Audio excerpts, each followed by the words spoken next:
My name's Ali Abbas. I'm the writer and creator of The Ridge, and you're watching The Hot Set.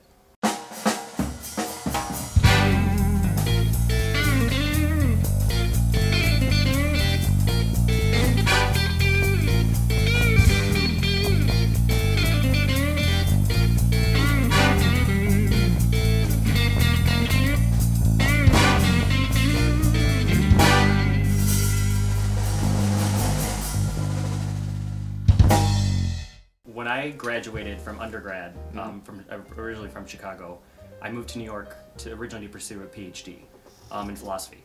But as soon as I got my master's, I jumped out of the program just because I don't want to have to use like words like heteronormative and axioms when I'm like talking in normal conversations. So then I started doing journalism. So I worked for a while as a freelancer for the BBC, PRI, Al Jazeera America, and a couple of other outlets. It was always really depressing because that's usually the stories that like you get to pitch and get written. They're like about political turmoil. So then I started taking classes at the Upright Citizens Brigade, and that's when I was like, okay, I think that this is like a better medium for me. I think I want to start transitioning, and I knew that it wasn't sketch comedy that I wanted to end up doing because I need narrative. I need like more time than just like 2 minutes. So in Chicago, I grew up in the Muslim community there. And then we used to visit Dearborn, Michigan a lot. And every time I would go to Dearborn, I'm like, oh, this is really weird. It's just like our community in Chicago. And then when I was doing a story once for the BBC PRI in New York, I had to go out to Bay Ridge and interview a bunch of people. And when I was out there, I was like, oh my God, this is just like the Chicago community. So from there, I was like, wow, like I feel like this is there are like archetypes in our community, so I really wanted to explore. So it was definitely that story that inspired me. That's when I first went to Bay Ridge, and I'm like, there's a lot to work with. It's about this group of kids living in the Muslim community in Bay Ridge, and there's a real-life surveillance program. They have them across the country, but one of the largest is the NYPD surveillance program. So originally, when I first wrote the script, I wanted to do something that was like a reversal Homeland, but I'm just such a slut for sci-fi. I don't know how to say it for sci-fi. I also wanted to play around with the idea of giving these kids like superpowers, especially since they're not like the typical Muslims you see on TV. Like, and especially in the way that like they're both not like evil terrorists that just want to blow things up, but they're also not like the best friend engineer who helps save the day. Because I feel like those are the only two types where they're either like really, really, really good and helpful to the main character, or they're like really, really bad and they're trying to kill the main character.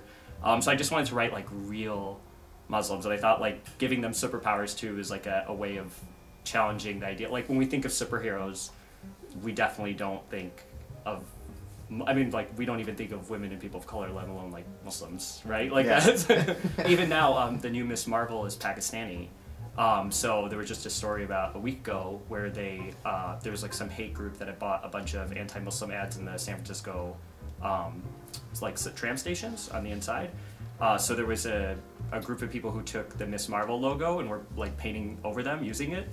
So it's good. I mean, there's progress being made, but still, it's just like what I see on TV nowadays, like for representing Muslims, like from shows like Tyrant or State of Affairs, like it's kind of scary. Not because it's, and you know, not just because necessarily they're showing like Muslims being bad or Muslims being good, but they're just not showing any real people that I've met in my community for all its good and bad. Even the pilot discusses a lot of like issues like there's a girl who wears, out of the four, there's a girl who wears a hijab and a girl who doesn't, and they talk about what that means to them, and that's like I wanted to write a real conversation that would be had between them, and not the conversations that you have about like hijab in the news where it's like, oh my God, women are forced to wear it, and like that's not their main like the women I meet in my community, that's not their concern. You know? So I wanted to give like a good rounded view of the Muslim community, the one that I know at least, because I like the idea of you know, just people having like these extraordinary powers, but like everything in our show, like in the pilot that we made, is believable except the central thing that's happening with the superpowers. Like all the conversations with people that are like real conversations that I've either heard or participated in, but then like the main thing that's happening is like completely out there. But with their powers, I definitely like made it where like the hijabi girl, she has super strength, and I think it's just because like you don't expect that, and especially because everyone always assumes them to be like meek, and when really that's not even like I feel like non-Muslim people care way more about the hijab than girls who wear it, Yeah. which should be suspicious to most people. Yeah, so each one of their superpowers, and like for every character in the series that has a power, it's like really representative of like who they are or who society thinks they are. I was in the bathroom, and all of a sudden this mark started glowing, and I became like, I don't know, immaterial? Okay, enough of this for you. Tamer has obviously scrambled with your brain. I'm not brain damaged. Okay, so you got marked by a spike, and now you can phase through stuff, and Sam can leave his body, and this is more believable to you than a mild concussion? This morning I fell through my bed. What? Well, there were two things that I wanted to hit on. One, like I wanted to do a very New York, like urban street style, just because I wanted the show to be like as Brooklyn, New York, as much as I could jam it in there. And two, I also just wanted to be really faithful and honest to the actual style in the Muslim community, just because it's very, I want to say like common for, I'm gonna get in trouble here, people in the Muslim community who dress extremely gaudy or will wear, you know, high-end designer labels. And it's actually part of the, even growing up, like we, you know, when we first moved to the States, we had like, no, we didn't have money for milk, but my mom made sure that we were always dressed nicely as children, because that's how you represent yourself. And I wanted to like bring that to the show, and every character has something that either has to do with like their power or their name. One of the characters in the show is like Isaac Warood, which in Arabic means flowers, and like his entire costuming was like flower prints. And then we have like a girl whose last name is Nimid, which is tiger, and she happens to be the one who has super strength. So everything, all of her hijabs and like, so every one of her costuming pieces has something like animal printed to do with it. So we lucked out when it kind of came to styling, because we were able to come up with a very, very specific style for the show. Hey, yo, cuz, what's up? Nothing much. I'm just going home. Yeah, going to invent the next Google? Google that joke? Hey, Isaac, when you fart, does your bottom go?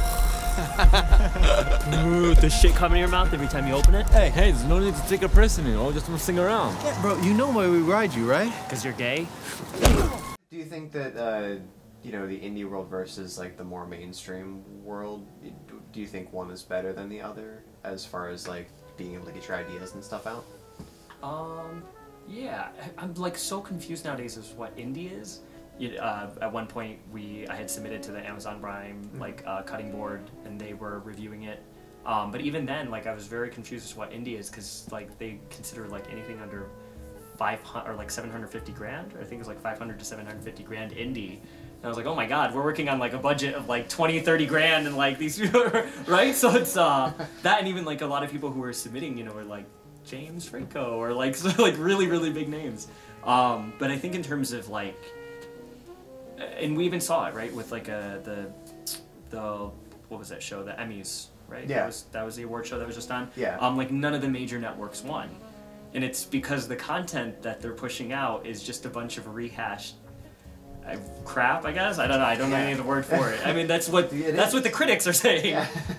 So I think like in the indie world, that's where you're going to see a lot of like the people taking risks with characters, and that's where things are not going to be like just based on demographics. So I think in like the indie world and like new media and doing stuff on online, that's the only way that you're going to get good ideas out, because otherwise you're just going to have another show about a doctor who, you know, gets migraines or something. I don't know. That's... Do you think that it's really fair for big name celebrities to access this independent world as far as like submitting to Amazon and Netflix? Like I feel like that's more like an independent view. Like how do you feel about that? Do you think it's fair, or like? I mean, I say good for them. Whatever, you know, wherever they want to push it out. But it is. I mean, it is a little disheartening when you see like Katherine Heigl having a Kickstarter page for a movie, when it's like there are so many other people that could probably use the funding. I mean, God bless anybody who wants to get their work out there. But no, I mean, I know what you mean by the question. Like, I think that it would be nice to see more, because throughout this process, I've seen a lot of other people's work that is considered indie, and it's amazing. So yeah, I hope that there's like now that there's everything is online and everything's being pushed through like app channels. I'm hoping that there's more legitimately indie people and not people who are just you know, from a big industry trying to do it on pennies. That since the first 7 episodes of the story arc of the first season story arc are done, and I've gone back and I've already incorporated the rewrites into the characters as a way they've been iterated in the pilot.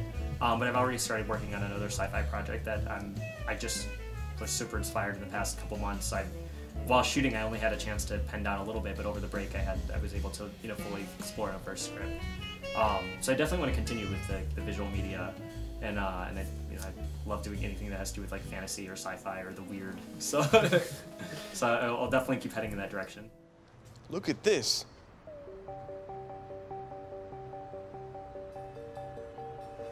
You think it's a meteor? Sam, you shouldn't touch that. What happened to my patio? Did that fall from the sky? How the hell am I gonna fix this?